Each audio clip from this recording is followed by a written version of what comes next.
इदं सुरूपं तथा वा कलत्रं यशश्चारुचित्र धनं मेरुतुल्यम् मनश्चेन लग्नं गुरोरङ्घ्रिपद्मे ततः किं ततः किं ततः किं ततः किम्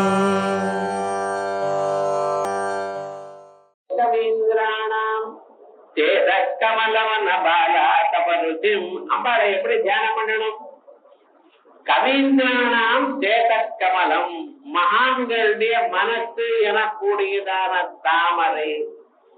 அதற்குள் அந்த தாமரை வனத்தை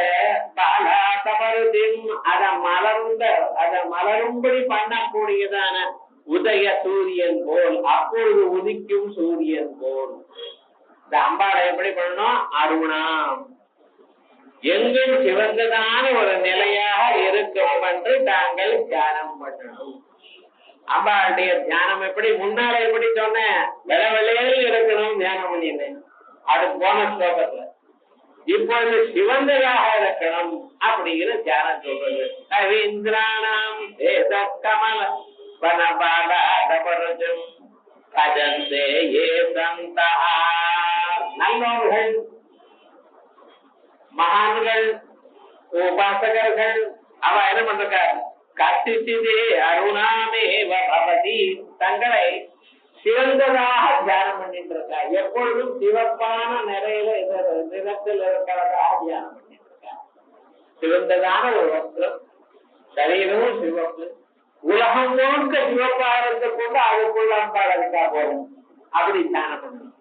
அருண கிரண ஜாலைகி அஞ்சிதாசாவகாசா, அருண கிரணங்கள்னால் காலமே எழுந்ததுமே அந்த சூரியனுடைய கிரணங்கள் சிவப்பாக இருந்து கொண்டு உலகம் முழுக்க எப்படி வியாபித்திருக்கோ அப்படி வியாபித்திருக்கா போல தியானம் பண்ணணும். உலகம் முழுக்க சிவந்ததாக தியானம் பண்ணுங்க. பஜந்தே ஏ சந்தா கதிசித் அருணாமேவ பவதி விரிஞ்சு பிரேயஸ்யா, இப்படி யார் பண்றாளோ பவதி தங்களை விரிஞ்சு பிரேயஸ்யா கருணதர சுங்காரலஹரி, இவாளுக்கு கடக்க கொடுக்கிறான பலம். விரிஞ்சு பிரேயஸ்யா, விரிஞ்சின்னா பிரம்மதேவர். இந்த விரிஞ்சி சப்தம் விரிஞ்ச சப்தம் ரெண்டு இருக்கு. முதல்ல சொல்றேன், முதல் ஸ்லோகத்தை சொல்லும் பொழுது அந்த விரிஞ்சான அகாராந்த சப்தமும் இருக்கு, விரிஞ்சின்னு இக்காராந்த சப்தமா இருக்கு. விரிஞ்சு பிரேயஸ்யா, அந்த பிரம்மதேவருடைய பிரேயசியான சரஸ்வதி தேவி, அவளுடைய தருணதர சுங்கார லஹரி கபீராபிஹி வாக்பிஹி, தாருண்யத்தோடு இருக்கக்கூடியதான சுங்கார லஹரி கபீராபி, சுங்கார ரசத்தை அதிகமாக இருக்கக்கூடியதான கபீராபிஹி வாக்பிஹி, கடினமான வாக்குகள்னால விதகதி ததாம்ரஜனமமி, நல்லவர்களுடைய மனசை கவரும்படி பேச தொடங்குகிறார். அந்த வார்த்தைகள் எப்படி இருக்க? அதி மிருதுவாகவும் இருக்க, ரொம்ப கம்பீரமாகவும் இருக்கு. பாஷ்யக்காரருடைய பாஷ்யம் மாதிரி. சூத்திர பாஷ்யம் நான் வாசிச்சுட்டேன்னு சொல்லலாம். அது வெறும் வாசிச்சா புரியாத சம்ஸ்கிருதம் சுலபமான ஒரு சம்ஸ்கிருதம் தான். ஆனா நான் 1000 தரம் வாசிச்சிருக்கேன்னு அவர்தான்.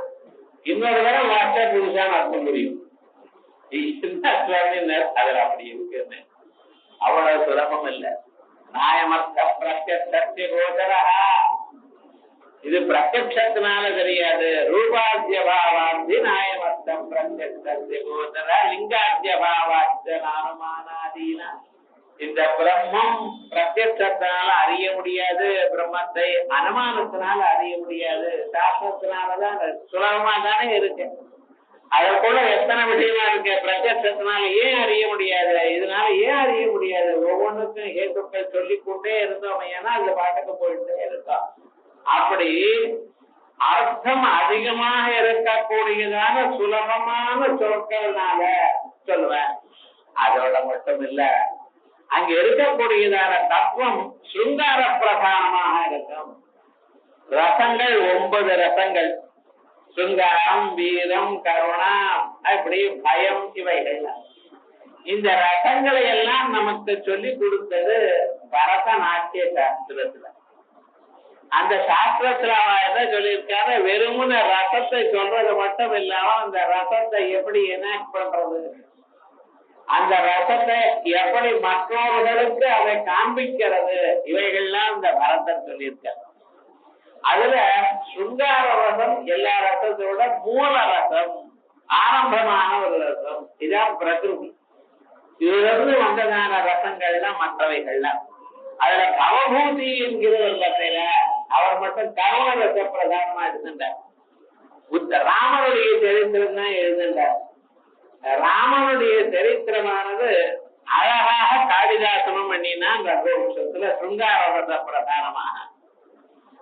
பவபூதி அதே கிரந்தத்தை தான் உத்தர ராமச்சரித்திரம்னு எழுதினார், கருண ரசமாக அழுத. நீங்க உத்தர ராமச்சரித்திர நாடகம் படிச்சலையானால் ஒரு தரமாவது கண்ணால ஜலம் விடணும், அப்படி எழுதிட்டார். இருக்கிறது அதே விஷயம் தான் சொல்றார். ஆனா என்னடா அது கண்ணால ஜலம் வரணும், அப்படி அழ வைத்து விட்டாரு எல்லா விஷயம். என்னடா அது ஒரு ரசம், அதையும் விசேஷமாக சொல்வோம் அப்படின்னார். அதே விதமாக மாலதி மாதவம்னு ஒரு கிரந்தம், சுங்கார பிரதானம், நாடகங்களை சொல்ல. இப்படி இருந்தாலும் ஒவ்வொன்றும் வேணி சம்ஹாரம்னு ஒரு நாடகம். அது என்னன்னா வீரவசம். ஒவ்வொரு இதுலையும் ஒரு அபிப்பிராயத்தை விசேஷமாக சொல்லக்கூடியது. ஆனா எல்லா ரசத்துக்கும் மூல ரசமாக இருக்கக்கூடியது சுங்கார ரசம். அந்த சுங்கார ரசத்துல விசேஷமாக காளிதாசனுக்கு ஒரு கௌரவம் ஜாஸ்தி. அந்த காளிதாசன் எப்படி அம்பாளுடைய ஒரு அனுகிரகத்தினால சுங்கார ரச பிரதானமாக ரொம்ப கடினமான விஷயங்களையும் எடுத்து சொன்னாரோ அதே போலயே இவரும் சொல்ல முடியும். அப்படிப்பட்டதான நிலை இவர் அடையலாம் அப்படின்னு சொல்றது. கவீந்திரானாம் கமல கமலவன பாலாதபருச்சிம் பஜந்தே கதிச்சித் அருணாமேவ பவதீம். ஆயல் அம்பாள் எப்படி எங்க தியானம் பண்ணும், இந்த பிரயோகத்துல ஹிருதயத்துல தியானம் பண்ணணும்.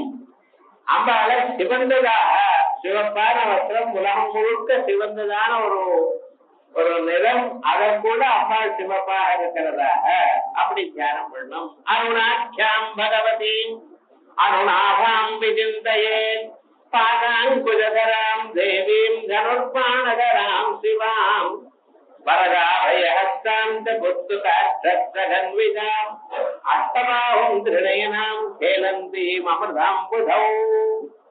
அமிர்தாம்புதௌ, அமிர்த சமுத்திரத்துல அம்பாள் தியானம் பண்ணிட்டு இருக்கா போல. சிவந்ததான நிறம், உலகம் முழுக்க தன்னுடைய காந்தியினால சிவப்பாக ஆக்கி கொண்டிருக்கா. சமுத்திரத்துக்குள்ள தோழிகளோட விளையாடிட்டு இருக்க. அம்பாளுக்கு 8 கைகள் இருக்கு. ஒரு கையில பாசம், ஒரு கையில அங்குசம், ஒரு கையில புஷ்பபானம், ஒரு கையில கரும்பு வில்லு, ஒரு கையில வரத முத்திரை, ஒரு கையில அபய முத்திரை, ஒரு கையில புஸ்தகம், ஒரு கையில ஸ்படிக மாலை. 8 கையிலையும் இப்படி யாரு தியானம் பண்ணுவானோ அஷ்டபாஹும் திருநயனாம் கேலந்தீம் அமிர்தாம் அமிர்தாம் சகரோத்யேவ சுங்கார ரசாஸ்வாதனலம் பட்டான் சபாகர சதா சர்வான் சாதகேந்திர சபாஸ்தலே அப்படின்னு தந்திரம் சொல்றது. இப்படி யார் அம்பாள தியானம் பண்ணிட்டு இருக்காளோ சபைக்குள்ள அவ வந்து நின்னாலே வரும், எல்லோருக்கும் ஒரு ஆனந்தத்தை கொடுக்கக்கூடியதான நிலையில அவளுக்கு வரும். எவ்வளவு கஷ்டமான விஷயமா இருந்தாலும் சுலபமாக அவ மனசுல பூத்து கொண்டு பூத்து சந்தோஷத்தை அவ அடையும்படி மனுஷியாளுக்கு ஒரு க்ஷேமம் ஏற்படக்கூடியதான நிலை அவளுக்கு வரும் அப்படின்னு சொல்றோம். இத விசேஷமாக இந்த ஒரு ஸ்லோகத்துல சொல்றது. இத நாம வேத ஞானம், வேதார்த்த ஞானம் இவைகள்லாம் வரதுக்கு இந்த ஸ்லோகத்தை சொல்லி சேத நைவேத்தியம் பண்ணினா போதும். வேற இதை விட வேற என்ன அறிவு வரும்? மனுஷியாளுடைய ஞானமே வேதங்கள் சொல்லப்படுது. வே வித்யே வேதிதவ்யே இதிஹஸ்வயத் பிரம்மவிதோ வதந்தி. உபனிஷத்துல சொல்லும்போது 2 வித்யைகளை நாங்கள் அறிந்து கொள்ளணும் அப்படின்னு சொல்றோம். அந்த 2 வித்யைகள்ல பராஜைவா பராஜா, பராவித்யான்னு ஒண்ணு, அபராவித்யா. அது என்னது அப்படின்னு கேட்கும் பொழுது தத்ர அபரா, அபராவித்யன்னா ருக்வேத, யஜுர்வேத, சாமவேத, அதர்வாஞ்சரத, கிருஷ்ணா கல்பம், வியாகரணம், நிருக்தம், சந்தோ, ஜோதிஷமிதி. 4 வேதங்களும் 6 அங்கங்களும் எல்லாம் சேர்ந்து அபராவித்யன்னு கணக்கிட்டு. சரி, அப்ப எல்லாமும் ஆயிடுச்சுன்னா அப்புறம் பராவித்யக்கு இடமே இல்லையே அப்படின்னு நீங்க நினைக்கலாம். அதுக்கு மேல பராவித்யான்னு ஒண்ணு இருக்கு. என்ன?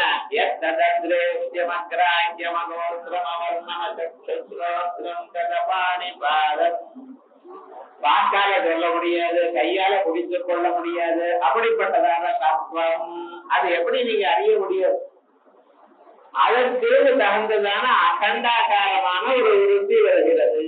வெகு நாட்கள் தாங்கள் தியானம் பண்ணி கொண்டிருந்தலையானால், வேதாந்த வாக்கியங்களை மனனம் பண்ணி கொண்டிருந்தலையானால், ஒரு நாளைக்கு அம்பாளுடைய திவ்யானுகிரகத்தினால் உங்களுக்கே ஒரு எண்ணம் தோணும். அந்த எண்ணத்துல அந்த பிரம்ம தத்துவம் தானா ஒழிக்கும், தானா பிரகாசிக்கும். அதை நீங்க முயற்சி பண்றதில்லை. நீங்க பண்ணக்கூடியதான முயற்சி வேதத்தையும் வேதார்த்தத்தையும் வேத விசாரத்தையும் சிரவண மன நித்தியாசங்களும் பண்ண வேண்டியது. ஆச்சாரியனுடைய அனுகிரகத்தோட பண்ணி கொண்டே இருக்க வேண்டியது. ஒரு நாளைக்கு தானா அது தானா தோணுமா? அதான் ஆகாபாரா. இந்த பராங்கிறது பராசக்தி. இந்த பரான்னு சொன்னமோ இல்லையா, உபரிசத்துல பராங்கிறது அந்த பராசக்தி வடிவம். அதனாலதான் இந்த அகண்டாகார விருத்தி ஏற்படுகிறது. அந்த விருத்தி நமக்கு ஏற்படணுமேயானால் நமக்கு இப்படிப்பட்டதான தியானம் தேவையா இருக்கு. ஏன்னா அனுகிரகம் வேணுமோ இல்லையோ, நம்மளுடைய மனசுல என்ன பாவம் இருக்கு தெரியாது, தெரியாமல் எப்பவோ பாபம் பண்ணியிருக்கோம். அந்த பாபமானது நம்ம மனசுக்குள்ள அப்படியே கடந்து இருக்கு. அந்த பாபமானது நமக்கு நல்ல வழியில வரும் பொழுது தடுக்கிறது. வர விடாம, நம்ம கேட்க விடாம, கேட்டாலும் புரிய விடாம தடுக்கிறது. எத்தனை பேர் நல்ல தத்துவத்தை சொல்றாங்க, கேட்கிறாரோ, கேட்க முடியறதோ, அல்லது கேட்கறதுக்கு நம்ம போனோம்னா அன்னைக்கு சரியான தூக்கம் வருது. கிளாஸ போய் உட்கார்ந்து என்னமா தூக்கம் சொல்றது தெரியுமோ. சரி, அப்படியே நம்ம ஏதோ அட்ஜஸ்ட்மெண்ட் தூங்காம இருந்தாலும் பக்கத்துல ஏதோ ஒண்ணு வருது, அங்கே இங்கே டிஸ்டர்பன்ஸ் வந்து அதை பார்க்கணும். எது சூட்சமான அம்சமோ அதை மட்டும் நமக்கு தெரியல. சொன்ன கதையெல்லாம் நல்லா புரியுது. இது மனசுல நிற்கிறதே தவிர தத்துவம் புரியல. காரணம் அதான் இப்படிப்பட்டதான ஒரு பிராரத்தம் நமக்கு இருக்குமே, அதை போக்குறதுக்கு இதுதான் வழி, அதிருஷ்டமான ஒரு வழி. இப்படி இருந்தால்தான் நமக்கு அந்த உயர்ந்ததான ஒரு தத்துவம் நமக்கு நன்றாக புரியும். அந்த தத்துவமானது சத்திய அப்பப்ப எடுத்து சொல்லக்கூடியதான ஒரு பிரதிபை ஏற்படும். மனுஷனுடைய சரீரத்துல மனசுல 2 விதமான எண்ணங்கள் உண்டு. ஒண்ணு மேகா சக்தின்னு பேரு. இது 1000கணக்கான பக்கங்கள் இருந்த போதிலும் அதை எல்லாவற்றையும் மனசுல வாங்கி கொண்டு அப்படியே நிறுத்தி வைக்கிறான். நம்ம எப்ப கேட்டாலும் டக்குன்னு எடுத்து சொல்றோம் சார். கம்ப்யூட்டர்ல ஸ்கேன் பண்றாங்க, ஸ்கேன் பண்ணி டக்குன்னு எந்த கேள்வி கேட்டாலும் இதோ இந்த இடத்துல வேதத்துல இருக்கு, இந்த உபநிஷத்துல இருக்கு, இந்த தந்திரத்துல இருக்கு அப்படின்னு சொல்றான். பார்த்தா இதுக்கு மேகா சக்தி இது வேணும், ரிட்டன்டிவ் கெப்பாசிட்டி. அது எப்படி? இன்னொன்னு, நீங்க கேட்டதுமே டக்குன்னு அப்ப அந்த சமயத்துக்கு அந்த ஸ்பாரதி மொமெண்டம் சொல்ற பார்த்தா அதுக்கு பிரதிபா சக்தி. சில ஸ்திரீகள் கூட பிரதிபான்னு பேர் வச்சுக்கிறார். பிரதிபான பிரசன்ஸ் ஆஃப் மைண்ட்னு அர்த்தம். அந்த சமயத்துல அதை அப்படி சொல்லக்கூடியது. ஆனா இந்த 2ல எது வசதினா மேதா சக்தி தான் வசதிங்கிற. ஏன்னா பிரமாண புரஸ்தரமாக இருக்கு. சார் நீங்க சொல்றத இது எங்க இருக்குன்னு கேட்கலாம், அதே தோணித்து சொல்றேன்னு சரியா வருது நம்ம மந்தத்துல. நீங்க எதை சொன்னாலும் அதுக்கு ஒரு அத்தாரிட்டி சொல்லணும். அந்த அத்தாரிட்டியோட சொல்லக்கூடியது இந்த மேதா. அதுக்கு மந்திரமானது மேதா தட்சிணாமூர்த்தி மந்திரம். இந்த பிரதிபா சக்தியை நமக்கு கொடுக்கக்கூடியதான மந்திரம் அயக்ரீவ மந்திரம். அயக்ரீவ மந்திரத்தை ரொம்ப பேர் அனுஷ்டானம் பண்ணியிருக்கா. அவளுக்கும் இந்த பிரதிபையானது உண்டாது. அப்படிப்பட்டதான பிரதிபையும் அதோட கூடியதான இந்த மேதையும் ரெண்டும் கொடுக்கணுமே. ஆனால் இந்த ஸ்லோகம் விரிஞ்சு கவீந்திராணாம் தேச கமலவன பராதபடுஜம் பஜந்தே ஏசந்தா கதிச்சிதேவ கதிச்சித் அருணாமேவ பவதீம். கதிச்சித் யாரோ சில பேருக்குத்தான் வருது, எல்லோருக்கும் வராது. எப்படி விரிஞ்சு பிரேயஸ்யா தருணதர சுங்காரலஹரி கபீராபிர்வாக்பி விதததி சதாம் ரஞ்சனமமி. இது விசேஷமாக சொல்லும் பொழுது காளிதாசாதி கிரந்தங்கள மகான்கள்லாம் இப்படிப்பட்டதான பிரயோகத்தை அனுஷ்டானம் பண்ணி அதனால்தான் வந்தது அப்படிங்கிறதா. காளிதாசனுடைய சரித்திரம் அதை நம்ம பார்த்தோமையான, ஒரு ஊர்ல ஒரு ராணி இருந்தா, ஒரு ராஜாவுடைய பொண்ணு. அவளுக்கு ரொம்ப கர்வமா இருந்தாலும் எல்லா சாஸ்திரமும் வாசிச்சதுனால இந்த கர்வத்தை குறைக்கணுங்கிறதுக்காக மந்திரிகள்லாம் பிளான் பண்ணி அவளுக்கு கல்யாணம் கேட்கும் பொழுது, அவளே எனக்கு ரொம்ப புத்திசாலியா இருந்தா நான் டெஸ்ட் பண்ணிட்டு அப்புறம் தான் கல்யாணம் பண்ணி போயிருந்தோம். இப்படி எல்லாம் பண்ணினா நல்லதான். ஆனா என்ன, சில சமயத்துல அது விகட்டமா ஆயிடும். வேற மந்திரது ஒண்ணும் தெரியல. இந்த மந்திரிகள் எல்லாம் என்ன பண்ணி இவளுக்கு சாதாரணமான மனுஷன் தான் இது கல்யாணம் பண்ணி கொடுக்கணும் என்று பிளான் பண்ணி, ரொம்ப டல்லா இருக்கிறோம் ஒரு மரத்துல ஏறி அந்த மரத்துல களை இருக்க அந்த பக்கம் உட்கார்ந்து களை எந்த பக்கம் வச்சுட்டு இருக்கான். அவன் இப்படி இருக்கான் பாருங்க. அந்த களை உடஞ்ச கீழே விழ மாட்டான். அப்படிப்பட்டவன் அவனை கொடுத்து, ஓஹோ இவன் தான் அவனுக்கு சரியானவன் அப்படின்னு கொண்டு வந்து நிறுத்தினான். அவன் ஏதோ ஒன்று பேசினா அதெல்லாம் அவர் பேசுறதுதான் நான் ரொம்ப ரைட்டு அப்படின்னாரு. என்ன பண்றது, ராவணன்னு சொல்றான்னா ராவணன்னு சொல்லணும். ஏன்டா இல்ல அதான் கரெக்டவர். ஏன்னா அவருக்கு 2 தம்பிகள் இருக்கா, கும்பகரணன் ஒருத்தன், விபீஷன் ஒருத்தன். 2 பேர்லயும் பகாரம் இருக்கோ இல்லையோ, அவர் ராவணனுடைய பகாரம் இருக்கணும், அதாவது ராவணன்னு சொன்னார். இப்படி அவன் கேட்டதெல்லாம் தப்பு சொன்னதெல்லாம் ரைட்டுன்னு சொல்லி அவருக்கு கல்யாணம் பண்ணி கொடுத்து விட்டா.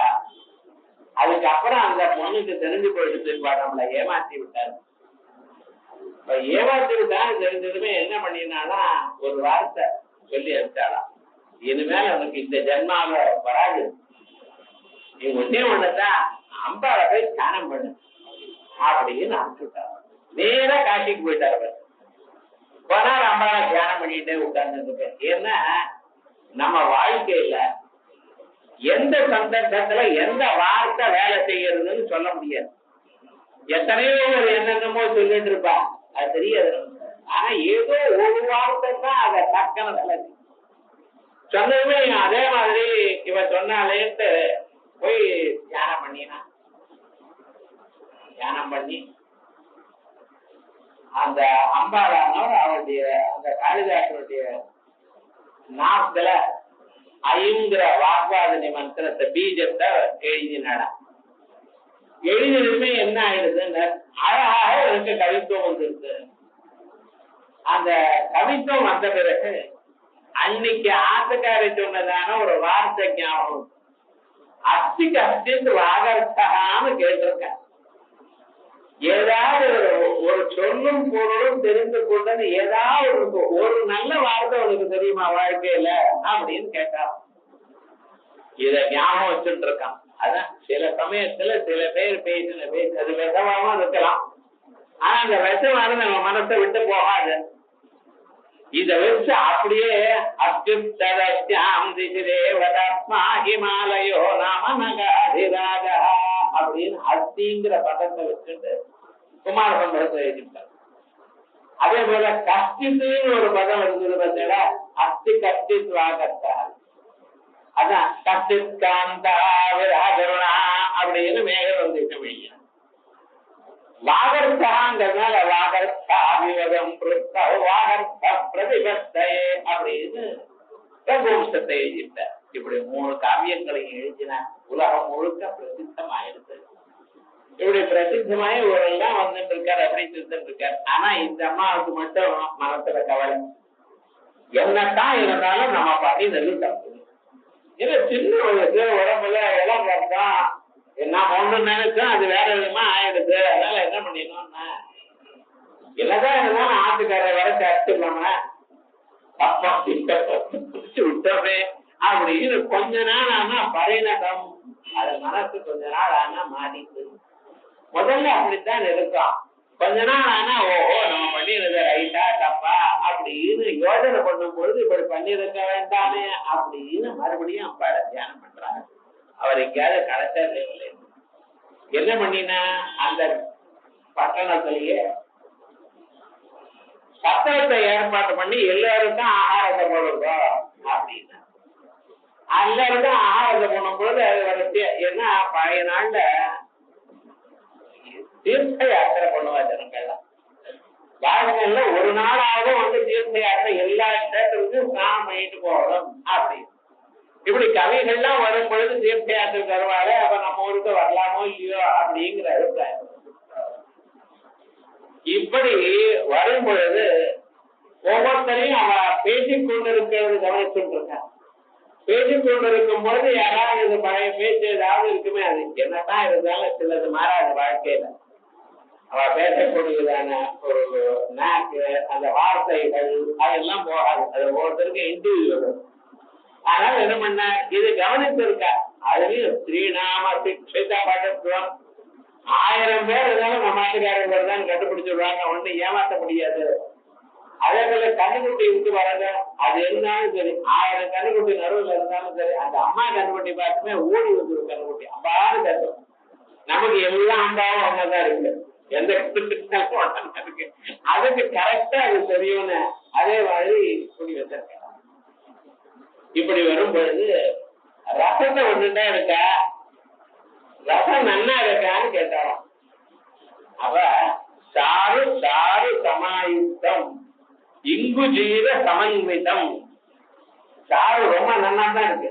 சாருன்னு ரசம்னு அர்த்தம், சாருன்னு அழகுன்னு அர்த்தம். சாரு சாரு சமாயுக்தம் இங்கு ஜீவ சமன்விதம். இங்குன்னா நம்ம இது போடுறோமே, அதுல ரசத்துல போடக்கூடியது இங்கு வாங்கும், அதை போட்டுதான் போயிடும். அதுக்கப்புறம்